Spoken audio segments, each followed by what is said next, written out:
So do you go to farmers market ever? I do. I don't go religiously every Saturday when it is because we're out of town a lot on the weekends, but I do try to take advantage of it whenever I can. And then I'm also really big into gardening. Sure. So I try to grow a lot of my own things as well. And then in that regard, the reason I asked about farmers market, one of the things I like to do is go down and buy something I don't know what it is and ask the farmer what I might do with it or whatnot. And a thought for you too would be buy a pack of seeds and throw them in the ground and see what happens. Try something different. Exactly. Yeah. It just kind of shakes I did things that up. last year. Actually, I did it from, we bought squash blossoms. Oh, you know, wonderful. and I thought, yes. yeah, and so it was a fun thing. We did try something new. Like, so you're right. There are a lot of things down there that I don't even know what they are. Right. And and it's so busy, and then sometimes you feel like, what do I do with that? You know, I don't even, don't always make the point to ask that question either, and then you kind of avoid it. Yes. Instead of, making a point to, try those new things and just ask. I'm sure the farmer selling it is going to be able to give you some suggestions. Absolutely. And the other thing too is because you have a family and you've got a daughter, Maddie, it's helpful, I think, for kids to reconnect with the earth and reconnect with farmers and the people that are growing our food, that it's not ConAgra and Bird's Eye. They don't make the food, the farmer makes the food. And to be able to talk to those people and to see how the transaction works. And also learning about things being in season. And that asparagus, for example, in the spring is fabulous and inexpensive and it's good for you and nutritious. And if you buy it in December, it's coming from another country, it doesn't taste the same, it's not as good for you. And so to learn to eat in that natural cycle is something we've lost a little bit of. Well, yeah, my dad used to talk about that too. They would eat whatever was in season. They'd eat it and eat it and eat it until, and then you'd move on to the. That's we don't. We don't think that way anymore. I think because we can get have everything year round. Apples year round, and but when you make more of an effort with your gardening, too, then you take a little bit more advantage of some of those things that are in season. You kind of get a little bit back into that more so than. Exactly. Not. And it's just exactly what you were saying earlier. It's making yourself think, because we've gotten to the point in our society where everything is available year round. We don't have to do any of the preparation. We've lost our connection with it. And so what you're doing and what we'll be doing together is reestablishing that connection, which is once it's reconnected, you'll realize, you'll know. Right. And I think a lot of it too comes, it's more expensive to eat organic generally. So you find yourself, I'm on a budget just like everybody else is, and you pick and choose the Absolutely. things that, this is more important to go in the organic direction, and then here, I'm not going to be able to, or different times of the year, I may be able to do better with this than that. That's right. But I think that comes into play too for a lot of people as far as, and farmers market is a great opportunity to be able to go down and take advantage of. Right, and it's in season because it's the farmers brought it and just... Yep, it's right there, and they probably picked a lot of it that morning. Yes, exactly, which is wonderful. It just tastes so great. And you hit upon something also in talking about organic versus conventionally grown.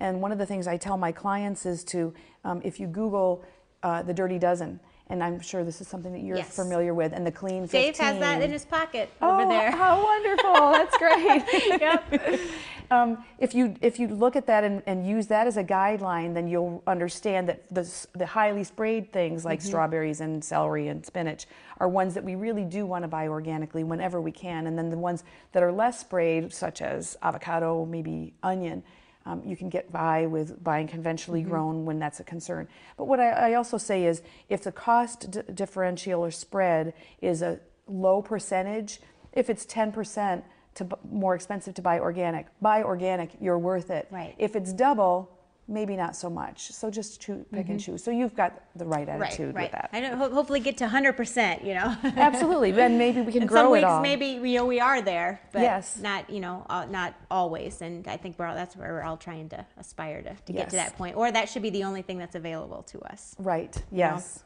Yeah. Ideally. I had asked you at the end, we're getting close to the end of the survey here, what the most important thing was that you wanted me to know about you as a client. Tell me a little bit about that. What do I need to know to be able to serve you well? I like it to be interesting, and at the same time, I always thought when I'd go in to prepare, it's like, this is another project, or I kind of want it to be simple and natural when you go into the kitchen, and I want to be able to just, pull things together naturally without it being another project, because that's what we do all day. is projects and putting this together. And I guess I didn't want it to seem like work. Sure. Even though it's fun work, I wanted to somehow get to that point where it's just natural. And I do know that when I'm in the kitchen, I've discovered in the last few years the things that really make me feel good to work with, and that's very fresh things that I've grown myself. It's not things that I've pulled out of the box or the freezer. So I kind of want to keep that experience going and learn even more about what to do with everything. Absolutely. And we're in the right place. Like then. second nature. I guess I want it to be more second nature than what, and not like another. I feel like I have to get out all these books and I have to figure, okay, I need to have all of these ingredients and I need to, it's just like a kind of a big ordeal. Sometimes it has been in the past to figure out what to do with what I have and what I need, and I kind of want it to just be more second nature and simplified and not like another big project that I have to do 3 or 4 times a day. Absolutely. And that'll come from practice, and that will come from us doing things together where I will let you do some things and then I might ask you more of my questions, my famous questions. Why did you do that? Or what is it?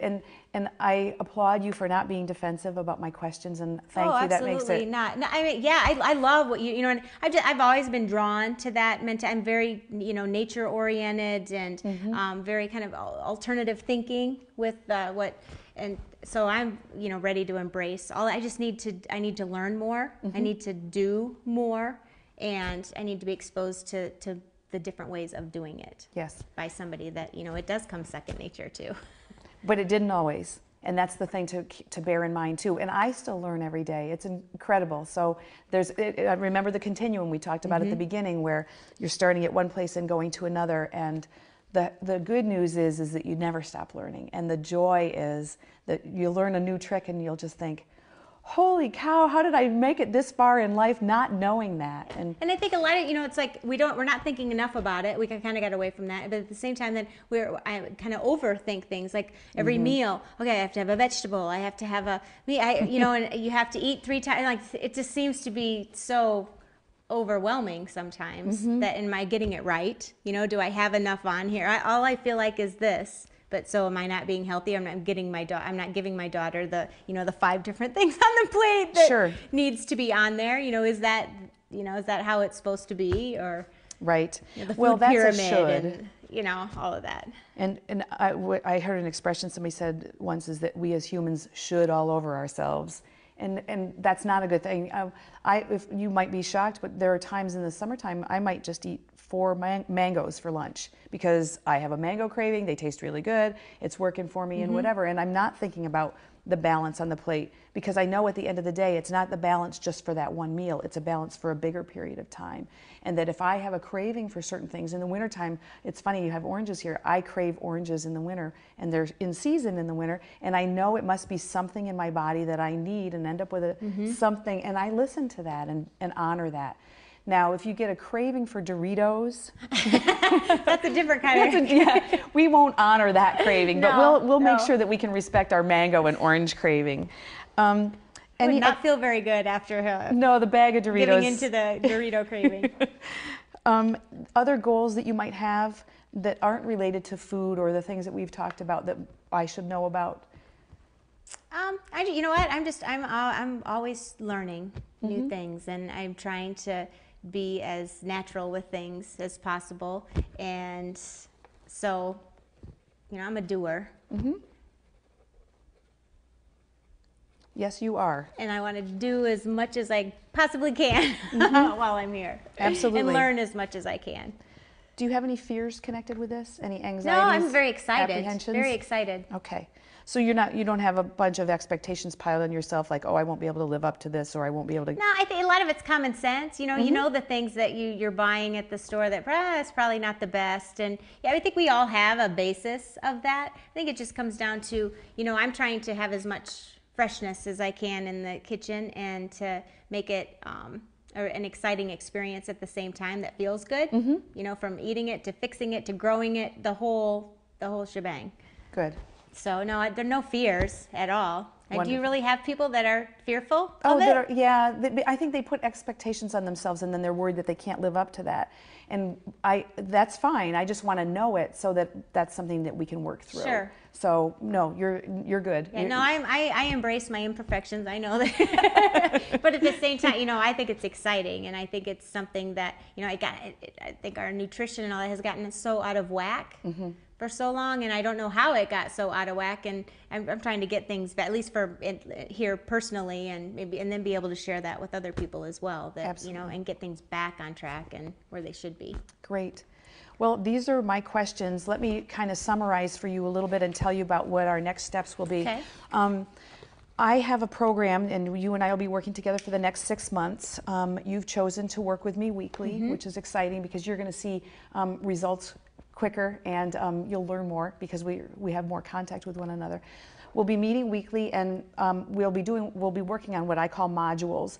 And based on the questions that I've asked you today, I'll put together what I think some of the early modules, the things that we're going to want to learn together are. And actually, based on today's conversation, the first module that we're going to be doing is going to be juices and smoothies, because it's a great place to start. You already have a juicer, you already know a little bit about this, so we're going to start at a place that you've got some comfort level, and then maybe get you and ramp you up a little bit higher.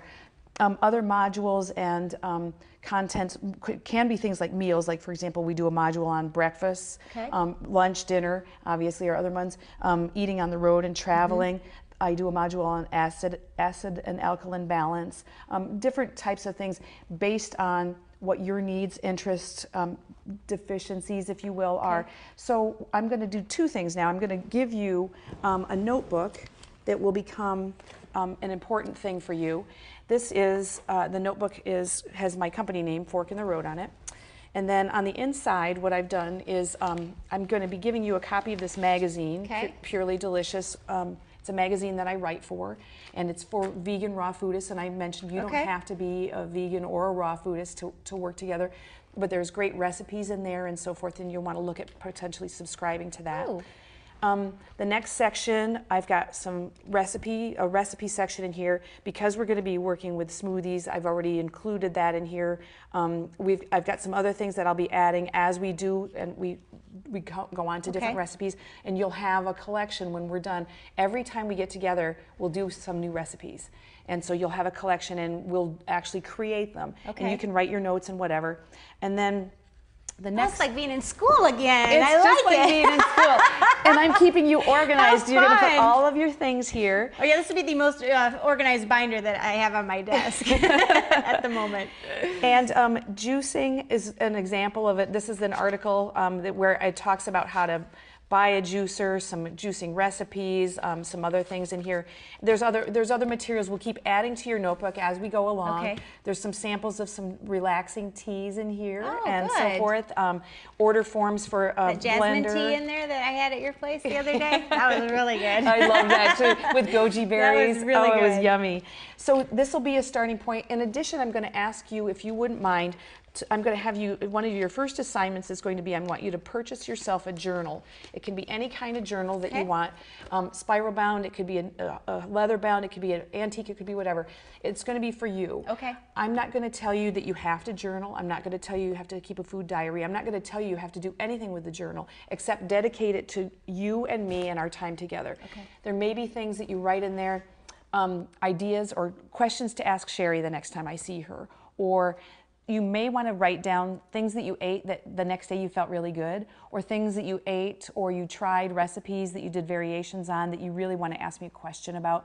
An ingredient, something you learned about, you want to query me on. Capture it while it's there. Exactly. It's lost. And I'm certainly accessible to you via email, or you could call me if you have some kind of a crisis and you really have an urgent question. But for the most part, you'll find yourself maybe thinking, hey, I need to ask Sheree that, and I don't want you to forget. So let's make sure that we capture all that. I will do that. And then, in the meantime, though, what I need to kind of start playing with during this week is some of these smoothies and juices. Well, I'll show you that when we get together next week. Actually, here's what your assignment is for the coming week. Become familiar with this, read the magazine, read the article about juicing. I've got some other suggestions. I'll send you some emails of some books that I'm going to see if you've either got access to or whatever, a little bit of reading.